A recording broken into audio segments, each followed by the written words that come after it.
Hi, this is Gary with MACMOST.com. Let's take a look at using LaunchPad on your Mac.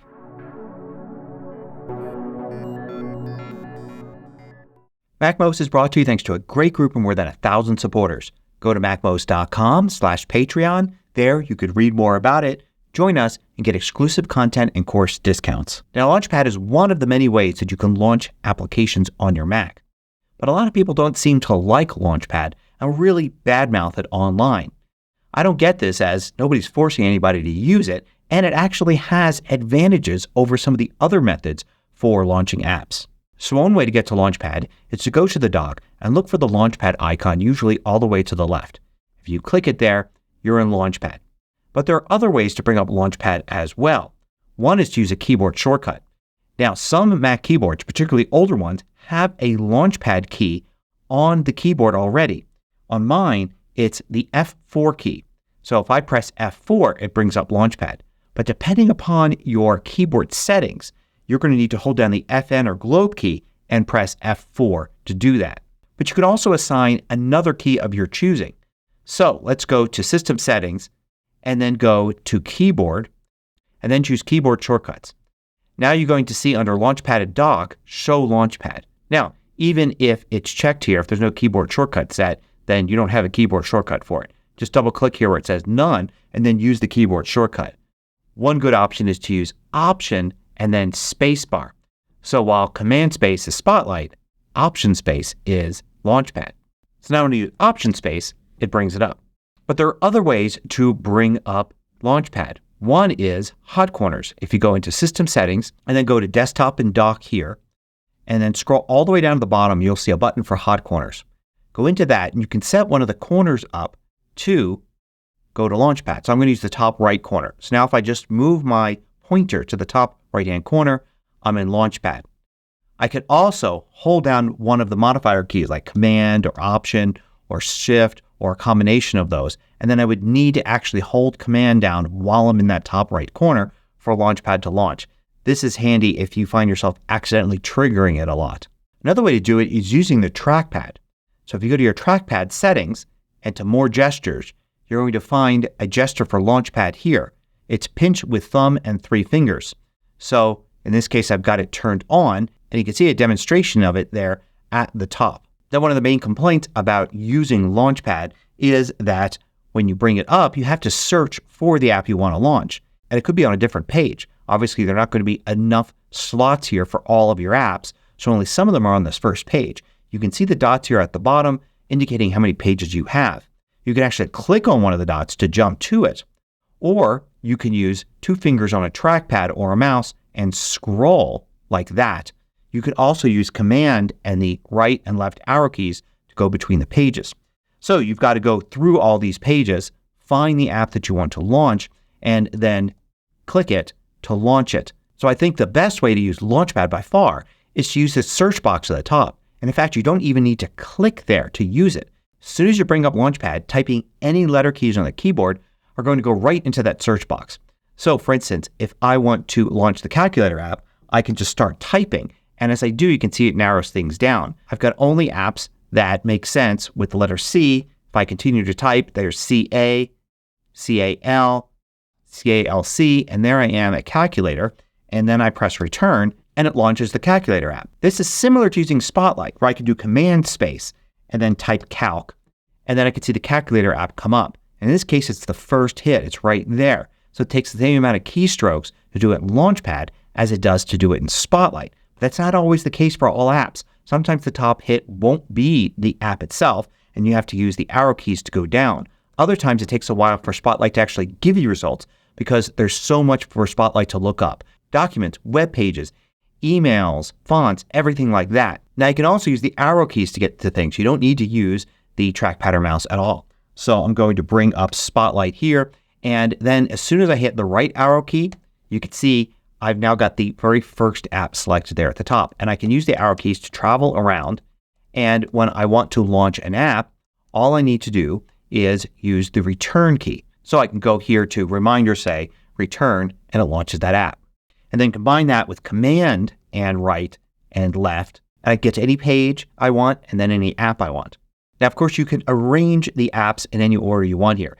each page is a list. So it starts at the top left, it goes across, and then down with each row. So it's not something where you can place an app exactly where you want it. It's just in a long list here.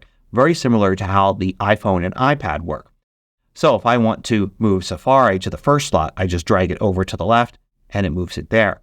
If I want to move something to the next page of apps, like this one, I could just move it all the way to the right and I'll go to the next page and I could drop it there. Likewise, I can take this one and move it to the left and place it where I want on this page. You can also create folders, and the way to do that is to take one app and drop it onto another like that. And now you've created a folder. You can click here and name it and then click away from it, and now you've got a media folder, and you can drag other apps into that media folder. Click on it, and now you've got this page inside of a page. And if you ever want to get one out, you just drag it out and it puts it there on the main page. You can drag these folders to other pages as well. So if you really want, you can take the time to arrange things on the different pages and in folders. In addition, searching will work even if it's in a folder. So for instance, here in this other folder, I've got text edit. So if I searched for text edit, you can see it finds it just as easily as if it's at the main level. Folders are also useful for hiding apps that you don't want to see. If you really want to just have the main apps that you see here and maybe hide some other things, maybe things you don't use all the time, or little utility apps that are put there by other things, like for instance Adobe likes to put a lot of different icons in here. You can create a folder and just hide everything that you don't want to see in that folder. Stick it as the last item on the last page if you want. A few things to note about the apps that you'll find in LaunchPad. One is that you'll find both apps that are in the top level applications folder, that's for all users, but also apps that are in your home folder applications folder. So something you've installed just for that one user account. Another thing to know is that if you launch an app from LaunchPad or using any other method and the app is already running, it simply switches to that app. In fact, some people will simply use the same technique, whether it's LaunchPad or Spotlight or whatever, to both launch an app and switch to that app. Now, of course, another thing you use LaunchPad for is to remove apps, so uninstall them. If you click and hold on any app and wait, holding it down, then everything starts to wiggle and some of the apps have this little X next to them. You can also just hold the Option key down and it will do that. So as long as the Option key is held down, you get those. Now, the reason some of them don't have the little X is because they're part of the operating system, so you can't delete them. Another reason is because you've installed them outside of the App Store. So only App Store installed apps will have this X here. And App Store installed apps should, for the most part, put all of their components inside the app. So simply removing it from the applications folder, which is what clicking on the X here does, will in fact delete the app and you don't have to worry about anything else. Apps that are from outside the App Store may do different things and you need to refer to the publisher's documentation for how to uninstall them. It's probably just dragging it to the trash from the applications folder, but some of them may have other libraries that you want to delete, although that's getting rarer today as more developers are creating their apps properly where everything's inside the app. Now, another thing you should know about LaunchPad is that the dock icon has some special properties. You see the dock icon here and you can just click it to, of course, launch LaunchPad. But if you click and hold or control click, it brings up a menu. And the menu is an alphabetical list of all of the apps in LaunchPad. So you can easily get to them. Notice how it also has folders. There's the one we created right there. So the more folders you create, the easier this will be to navigate. The alphabetical order makes it very easy to use LaunchPad here from the dock rather than the full screen version. Or you can use the keyboard. For instance, if I press F, you can see how it jumps right to the Fs. If I do a couple of characters like FI, it jumps right to the first one that starts with FI. And then you could just use the return key to launch the app. If you ever want to reset LaunchPad, get it back to its initial state, you can do so using a special terminal command. So I'm going to use LaunchPad to launch the terminal, and then I'm going to use this command, default write com.apple.dock, then reset LaunchPad in capitalization matters, so make sure you get it exactly like that, -BOOL for Boolean, space true. Now when I do that, nothing will happen right away. I need to restart LaunchPad. LaunchPad's part of the dock, so I do kill all dock. Now look what happens when I go to LaunchPad.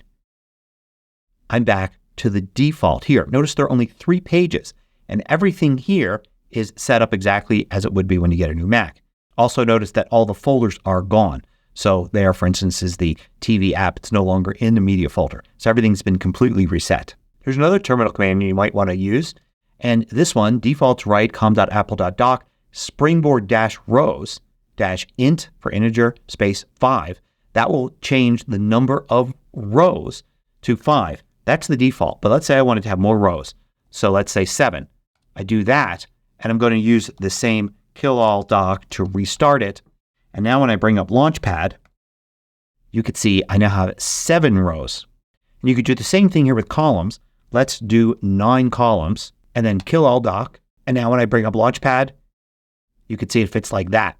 If you ever want to reset these, then just reset the number of columns to 7, reset the number of rows to 5, and then kill all doc. And now you're back to how it originally was. And here's one last tip. If you want to arrange icons, there's no way, unfortunately, to select multiple icons and move them to another page. But you can search for something and move it. So for instance, if I wanted to move this app to this page, I could do it by being at the page where I want it to land and then starting a search for it. As soon as I see it there, click and start dragging. And now I'm still at that original page. So I can just drop it there. So that's a look at how to use LaunchPad. And as I said before, it's just one of many ways to launch apps. So if you prefer another way, you don't have to use LaunchPad. It's one of those things where you can actually use your Mac completely without using LaunchPad if you like, whereas other Mac users may like to use it all the time instead of other app launching methods. Hope you found this useful. Thanks for watching. If you liked this video, click the thumbs up button below to let me know. I publish new tutorials each weekday. Hit the subscribe button so you don't miss out.